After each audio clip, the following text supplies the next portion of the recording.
Welcome to Delivering Miracles, a podcast to teach women like you tips and strategies on how you can have a safer pregnancy so you can bring home a healthy baby. I'm your host and your high-risk pregnancy expert, Parijat Deshpande. I can't wait to chat with you.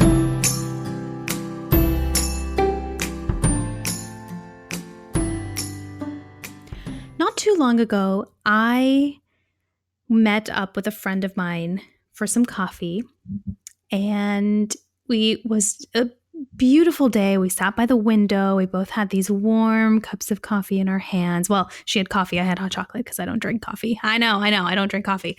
But it just makes me feel completely crazy if I ever drink it. So I stay away from that. So I had my coconut hot chocolate in my hand. She's got her coffee, warm drinks in her hands. And I see her stare out the window. There's clearly something on her mind. And she was a friend that doesn't easily open up, at least not to me. Maybe she has other friends that she opens up with. But this time, I could tell that she wanted to talk about something that was on her mind. You know, you get that feeling when you're with somebody that they want to tell you something, but it's hard to say. So I reached out first. And I asked her, hey, are you okay? What's going on? She took a deep breath in and looked down at her cup of coffee when she told me that she and her husband were having a really hard time getting pregnant. They'd been trying for 18 months. And she laughed with some tears in her eyes and she went, that's not normal, right?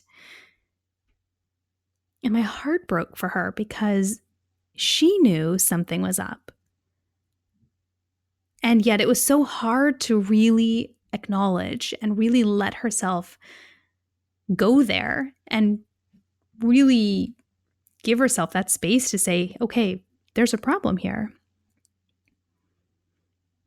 And so we talked about it for a few minutes about how she was feeling and how hard that was and how hard it was to see friends of hers getting pregnant so much faster, and she didn't understand what the problem was for them. And then she asked me, so do I have to do IVF? Because that sounds really scary. And I went, oh, no. No.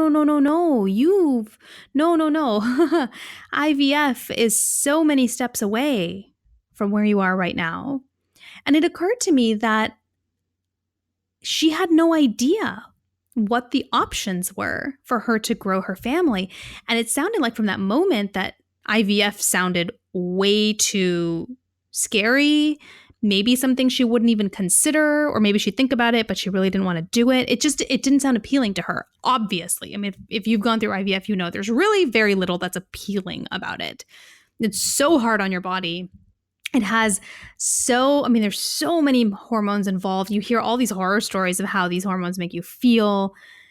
It's not fun at all. But what really struck me was that that's what she was afraid of.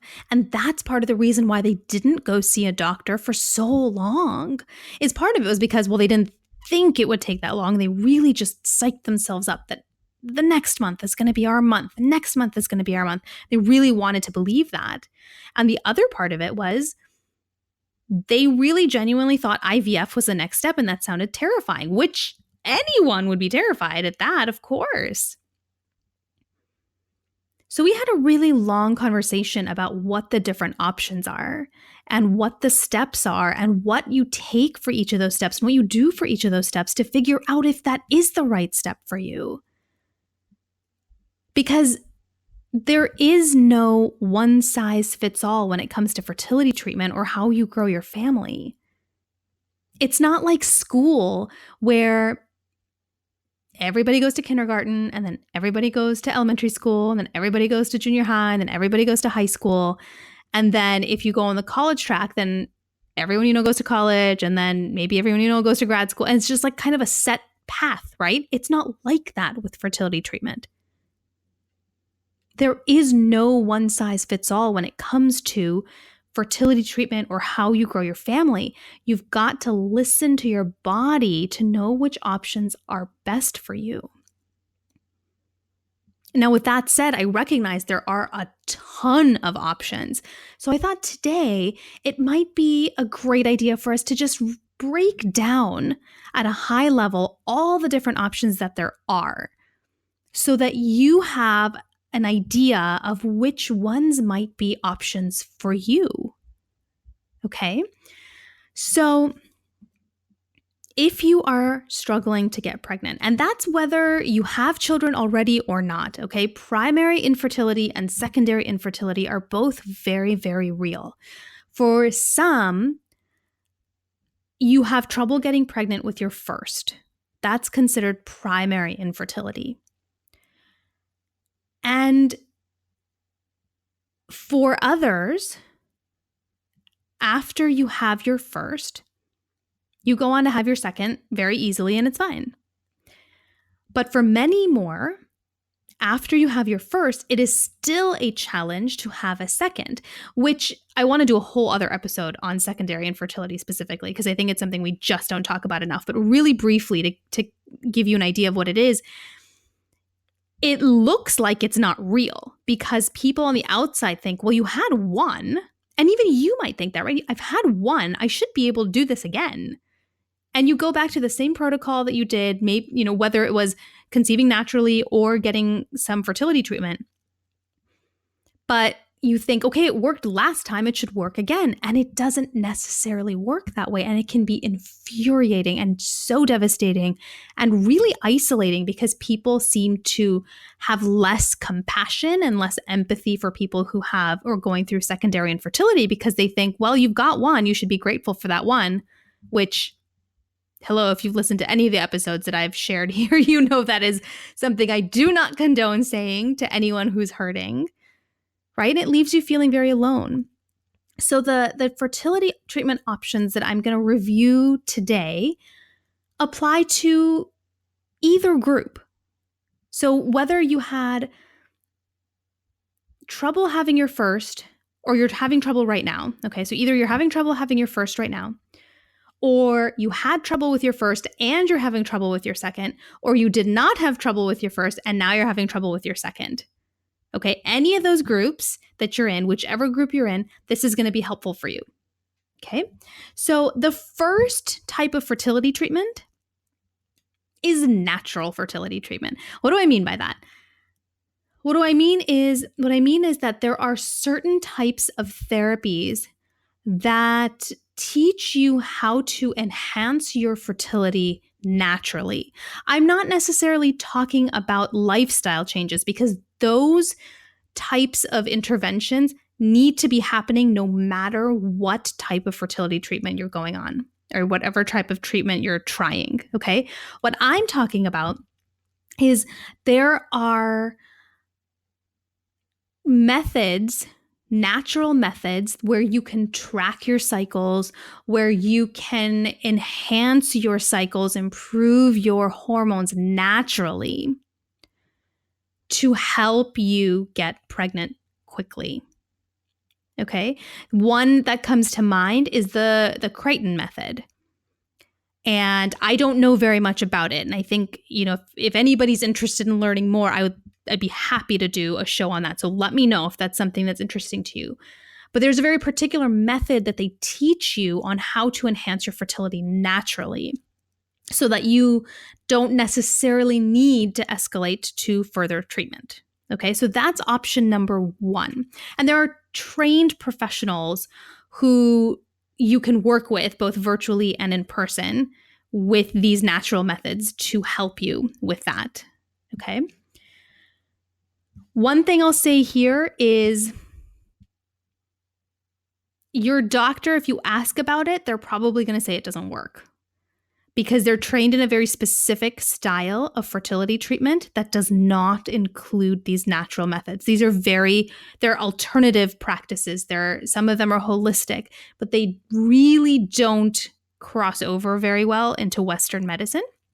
So if you are interested in learning more about it, I would recommend reaching out to one of these practitioners and learning more about their style, and maybe even talking to some of their previous clients so you know what it's all about before you take the leap. Okay? Just putting that out there.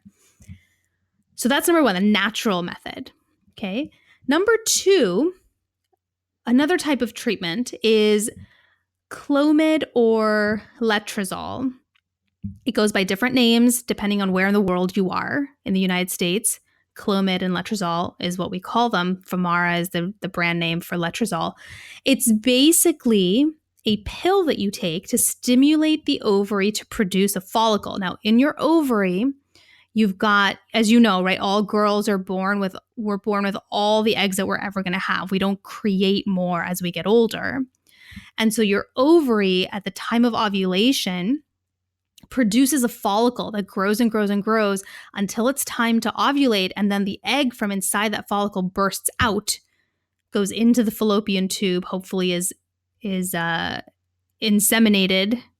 and that turns into an embryo, which then goes down the fallopian tube into the uterus and ideally implants into the uterus. And you've got the start of a pregnancy right there. For some women, they don't ovulate regularly or they don't ovulate at all. And in those cases, taking a pill like this can help you to ovulate. Because if you don't ovulate, there's zero chance you're getting pregnant. Zero. There's not a lot of certainties in fertility. This is one of them, right? You have to ovulate. Otherwise, you will not get pregnant. And so if you notice that your hormones are off, if you do the blood work, or if you know that you're having anovulatory cycles, which means you're having periods every month, but you're not ovulating, that can happen. That can show up as your cycles being really long or really short, where you don't have time to ovulate, or you can tell that your hormones just never peak high enough to actually let the egg out, right? They've got to reach a certain level for your body to know, okay, it's time to ovulate. And maybe they don't reach that high. If you know that that's what's happening for you, usually the first stop is to start these pills because they're so non-invasive for the most part. They're easy. You just pop a pill once a day and you track your cycles and you see what happens. This is also the first stop for most OBs. If you go to your obstetrician and you say, hey, we've been trying for 6 months, 12 months, 18 months, like my friend was, and we're still not seeing that positive pregnancy test, this is what they're going to put you on. And I want to mention here, okay, that just because you're not getting pregnant does not mean it's because you're not ovulating. I'm going to say that again. You not getting pregnant is not just an indicator that you're not ovulating. It could be a whole host of anything else. So many different things that could be going on. So if your doctor is suggesting to get on Clomid or Femara, saying, okay, you've been trying for X number of months, it's not working, I'm going to prescribe this to you, track your cycles, come back in 3 months and tell me what happens. Or come back in 3 months if you're not pregnant yet and we'll figure out what else to do. If that's what they're saying, I want you to stop. And I want you to ask them for a fertility blood work. Fertility blood workup. Because you've got to figure out what the actual problem is. And in addition to that fertility blood workup, you've got to ask them to test your male partner. Because it could be that you're ovulating just fine. And there's an issue with his sperm. Okay, so I don't want you to assume that just because you're not getting pregnant, it's your body that needs extra medication. That may not necessarily be the case. So my personal belief is before any doctor tells me to take a pill, and before I actually even take it, I want to know what's going on. Let's do the blood workup. And if your OB won't do it, go see a reproductive endocrinologist. You can go to see them just for the blood work, and you don't have to see them again.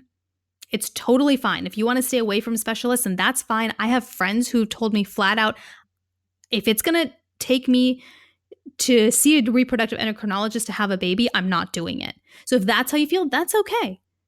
have them do the blood workup, see what the situation is, and then see if that's the right step for you. Okay? For some women, they try Clomid and Femara, or maybe they're not candidates for it. The next step is injectable medications. Now, these are the ones that you see in the movies, on the reality TV shows. When I was going through my fertility treatment, there was a show on E with Juliana Rancic and what was her husband's name? Something. They have a restaurant in Chicago, right? RGB or something. Oh gosh, I can't remember. REM or something like that. There's a really popular Italian restaurant in Chicago that they started. They had a TV show. They had a reality show. She used to be an anchor or somebody on E! News and at the awards shows and stuff. And I remember there was a scene where she was going through IVF. She's actually been through quite a lot on her fertility journey. And I remember watching her. And she was going through IVF at the time too. And she had gone through and she'd shown how she was doing her injectable medications on screen. And this was like right before we had started IVF. So I was watching her and I was like, oh my God, she's cringing so hard. This looks really painful. I don't want to do it. And then I did them myself and I did not find the injections to be that bad. One of them burned quite a bit, but the other one wasn't so bad. So, these are the ones that you see, right? Like really played up on TV. And you do the injections and then you see the woman just going like totally crazy because of all the hormones raging everywhere. So these injectables are hormones that stimulate the ovaries to produce a follicle, just like Clomid and Letrozole, like we just talked about, except that it's a much stronger way of doing it. It's much harder than the pills that you're taking. And so usually what ends up happening is you develop many, many follicles, more than you would on, say, Clomid or Letrozole.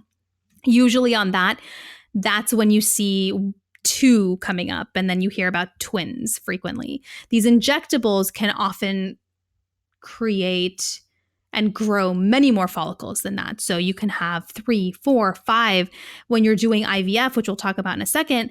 Then you get actually up to like 10, 15, 20 of them because you need to do that to make the cycle worthwhile in a much bigger picture. We'll get into that in a second. So these injectables, what you can do is if Clomid or Femara is not working, right? It's not stimulating your ovaries enough, meaning you're on the highest dose of those pills and you're just not ovulating the way that you should, or your hormone levels are just not rising the way that they should. Your doctor might recommend injectables. And these are injections that you take for several days during your cycle. And the idea is to raise your hormones high enough so that the follicle grows and grows and grows in your ovary. And then your body gets the hint to go, oh, we've reached that level. Let's shoot out an egg. Or in some cases, 2 eggs or 3 eggs, right? We've reached that level. Let's go. And so like with Clomid or Femara, even with injectables, you can do injectables with timed intercourse at home. You can do injectables with an IUI, which we'll talk about in a second, or you can pair injectables with IVF. Okay, these injectables are just about getting your ovaries to wake up and to ovulate because, like we said earlier, right? If you don't ovulate, there's a 0% chance you're getting pregnant that month. The next step is IUI, intrauterine insemination. This is what you've probably heard called the turkey baster method or artificial insemination. That's what it used to be called. It sounds so horrible when you say it that way, but that's what it used to be called. What they do is very often IUI is paired with either Clomid or injectables. It really depends on how your ovaries are working. Okay, and IUI is a really great option if your male partner has some sperm quality issues, maybe low motility or low morphology. It just makes sure that the sperm get to where they need to go much more consistently than if you were to do timed intercourse. Because what happens is they collect the sperm and they put it into a long catheter. Which is why it gets the name the turkey baster method. I swear to, I did my first IUI right after Thanksgiving. I was doing my injectables, actually. I was doing my injections through Thanksgiving, and my IUI was at the very beginning of December. That was my very first cycle of fertility treatment. And I swear that Thanksgiving, I could not keep a straight face. Every time they pulled out the turkey to baste it, I'm just like, oh my God, this is what's happening in a few weeks. I just couldn't get that.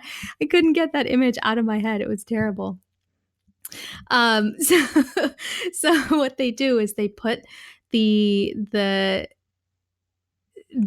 treat the semen. Usually they put it in the catheter and then they guide the catheter. So what happens in timed intercourse is the male partner, he ejaculates into the vagina, right? And then some sperm make it up through the cervix, up through the uterus, up through the fallopian tubes and find the egg. And much of it falls out. Here, they take the catheter and they actually go through the cervix with the catheter so that all of the sperm end up in the uterus, right? So it basically gives them a head start. It buys them time. It buys them extra space. They have less distance to travel, right? So it can be really helpful if you have a partner with sperm quality issues. And then from there, they let the sperm go. There is some that comes out, but many more of them make it to the fallopian tube, and many more of them then make it to the egg, which hopefully you have ovulated by that point, right? This is also a really great option if you are considering donor sperm. So I have several friends actually who are single moms who didn't want to wait to get married to have children. And so they went the donor sperm route and they did an IUI with donor sperm. There's no fertility issues. They just didn't have a partner. Or somebody I have a friend whose husband has sperm quality issues that they tried everything. There was just nothing they could do to improve it. They did really everything, went to the moon and back, and they just couldn't figure it out. And so they decided to look into donor sperm. There was no female factor fertility issues there. So they got donor sperm, and this was a much less invasive way of getting her pregnant, basically. Okay. I will say also here, though, that IUI is not right for everybody. And this is something I wish that I had known before I had done my IUI. So IUI is not recommended for women who have moderate to severe endometriosis. And I really wish that my doctor had told me that or had known that, because the chance of having some complication, like what happened to me, which was a ruptured ectopic pregnancy, the chance of that is much higher if you have moderate to severe endometriosis, because if you have that level of endometriosis, likely you're going to have one or both tubes with some kind of blockage or damage or something where it's going to impact your ability to get pregnant.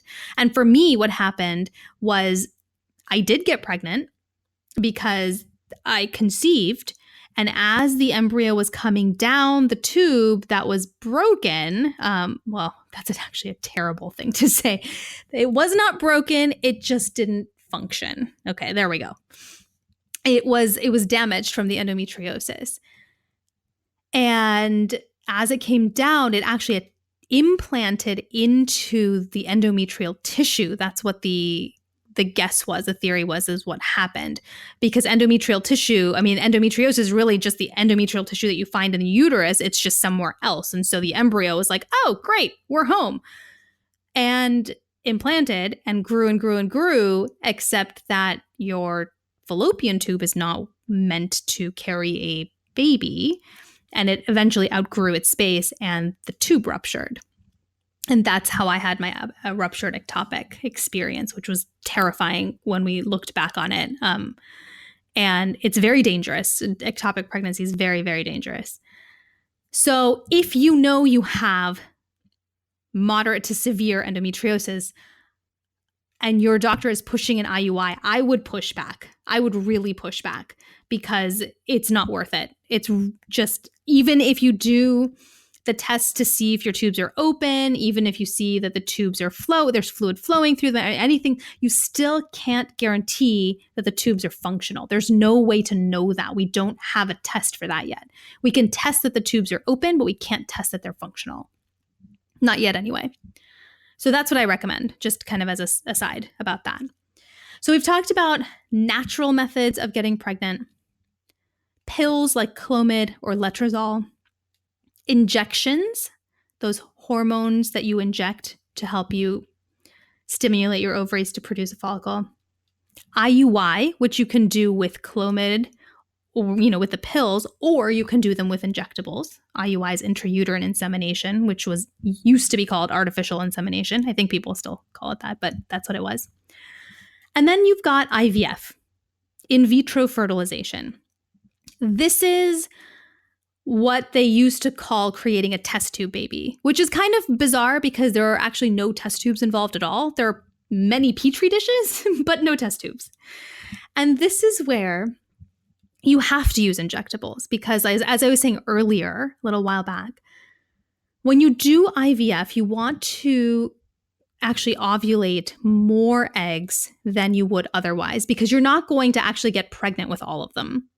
They're going to create embryos. And with all that your body goes through with IVF, to maximize the cycle and to maximize quality of eggs and to make sure that you're getting the most for everything you're going through, they shoot for somewhere between 10 and 15 eggs.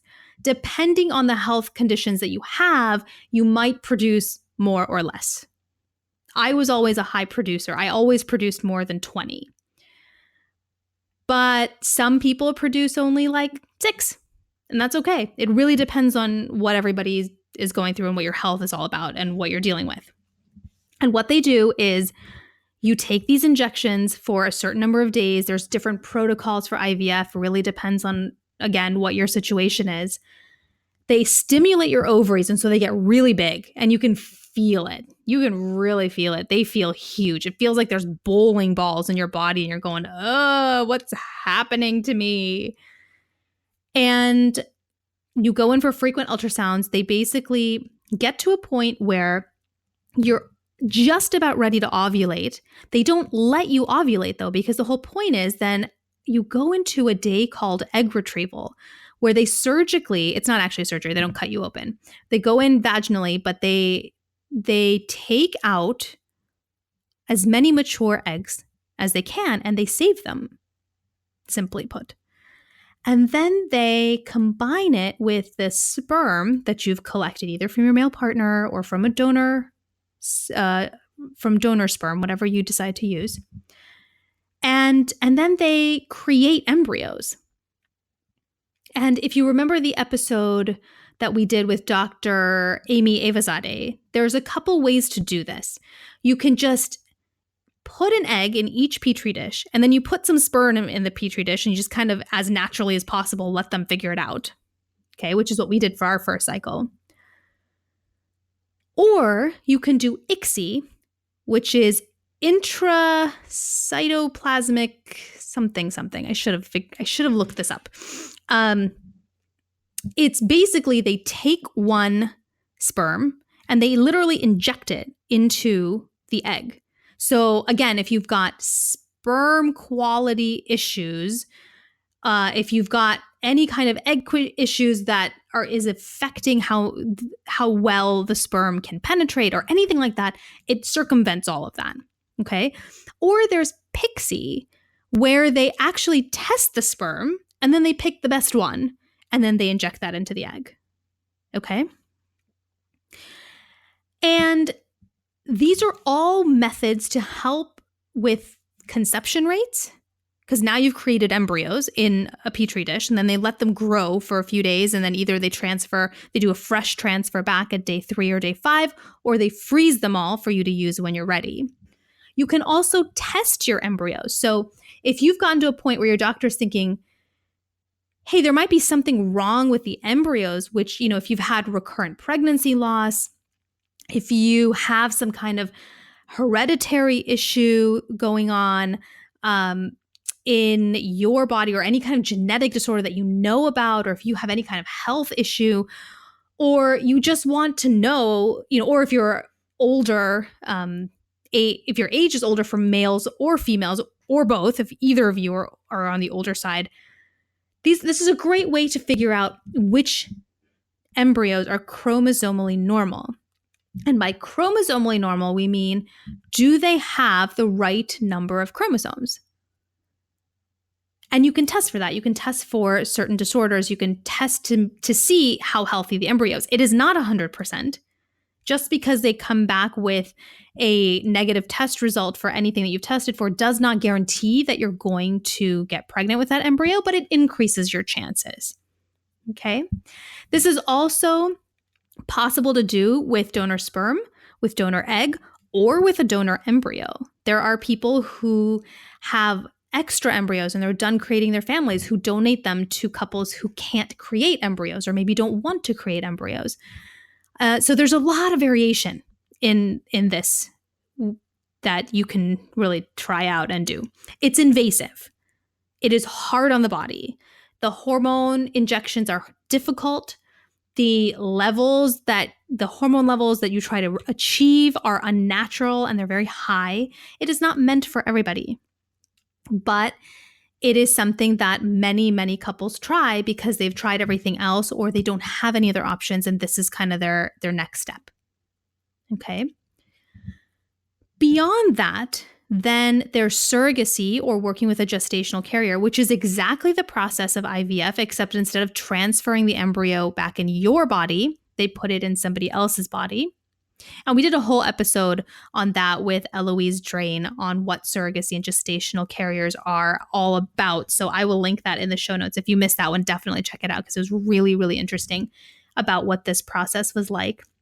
This also you can do with donor egg, donor sperm, or donor embryo, or with your own egg and sperm too. There's a lot of different variations here. And then there is adoption, which you can consider if you have tried everything else to create a biological child and you just cannot, or the options that you have left are not ones that you want to consider. Adoption is an option.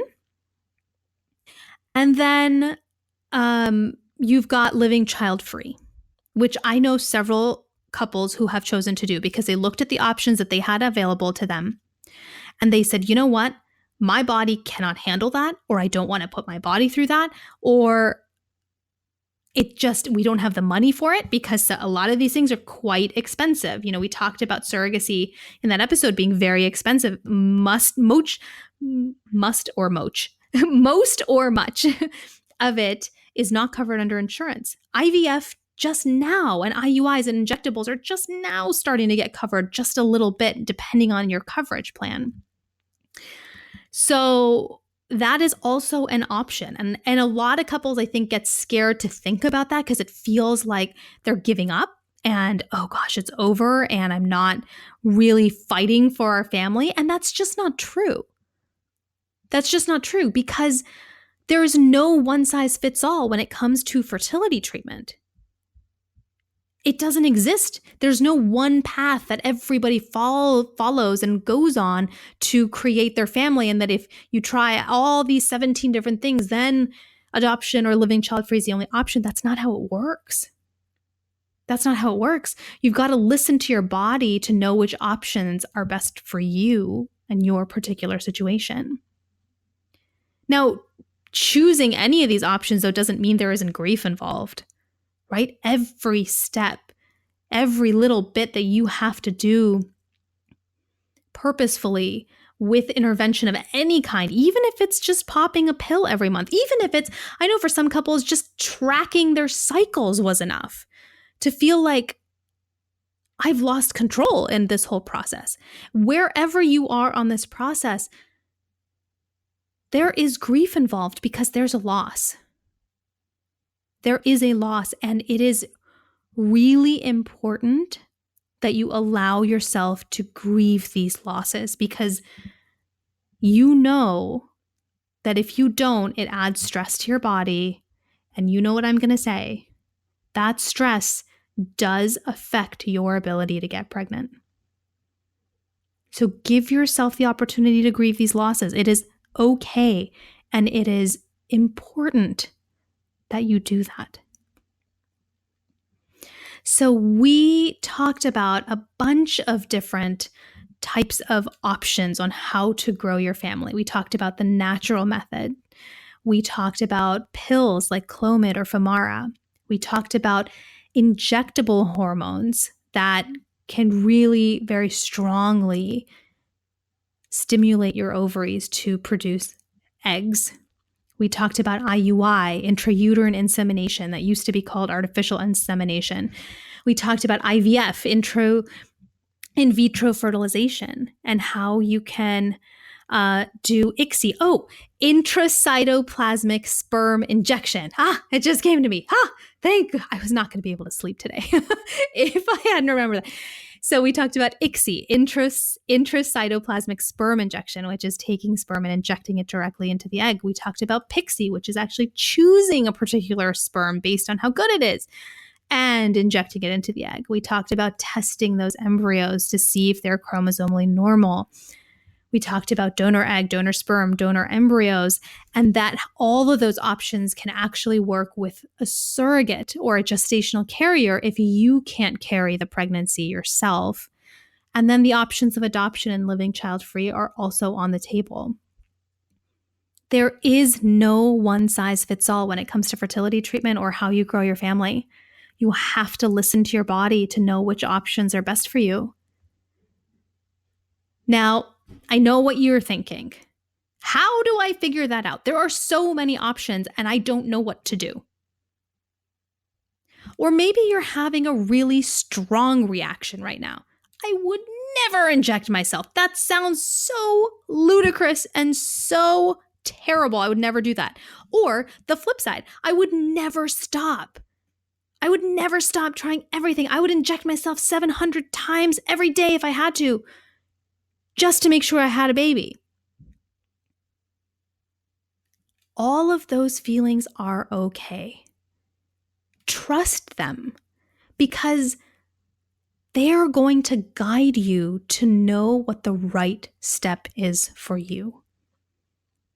Because here's the thing, fertility treatment or growing your family when you have fertility challenges, it's a journey. It's a process, which I fully acknowledge is part of the reason why it's so infuriating, because it just feels like it goes on forever without it having an end. But you're allowed to change your mind partway through. Nobody's stopping you. You can say right here, right now, I'm going to do everything. I'm never going to stop. There's no end to this. I'm going to do absolutely anything and everything that people tell me to do. And then you're partway on your journey and you go, God, I'm tired.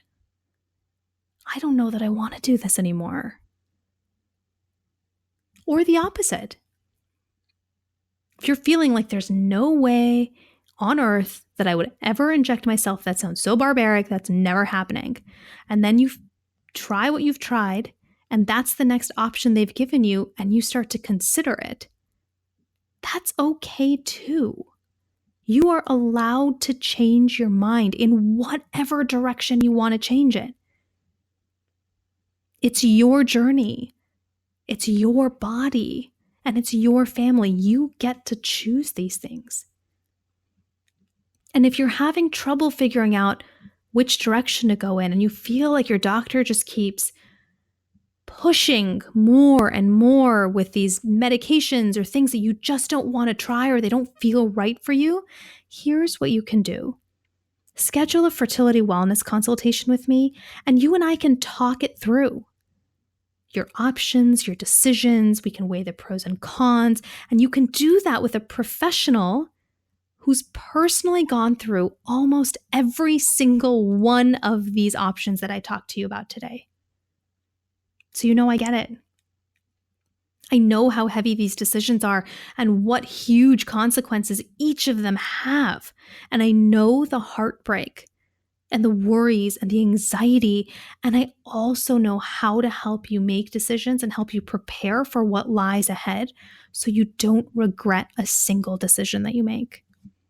So if that sounds interesting to you, you can grab a spot for the fertility wellness consultation. It's just 60 minutes. Head over to parijatdeshpande.com/DM fertility. DM like delivering miracles, DM fertility. There's no one size fits all when it comes to fertility treatment. And sometimes that's frustrating because you just want somebody to tell you what to do next that's going to work. But if you listen to your body, you are going to know which options are best for you. Every single time, you'll know it. Thank you so much for joining me here today. And if you enjoyed today's episode, I would love it if you can head over to iTunes and leave a review so more and more women who are struggling through fertility challenges can tune into Delivering Miracles for inspiration and tips and motivation on how to grow their families in a way that feels good and right for them. And seriously, if you're trying to figure out how or when or if to continue growing your family and you feel like your head is just stuck in this tornado of nonstop uncertainties, I'm here for you. Schedule a 60-minute fertility wellness consultation and we'll review exactly what you've been through and what steps you can take that are absolutely right for you going forward so you can gain some clarity in the madness of all of this. Just head over to parijatdeshpande.com/DM fertility and I can't wait to chat with you soon. And I'd also love to stay in touch. So follow me on Twitter, Instagram, and Facebook at Parijat Desh. That's PARIJATDESH. It's a lot to think about. It's a lot to process, a lot to digest, a lot to make sense of, a lot to come to terms with when you're dealing with fertility challenges of any kind. You are not alone in this. And despite the heartbreak, the devastation, the loss of hope, the overwhelm, and everything that you might be feeling right now, I do promise you one thing. I promise you that you will find peace.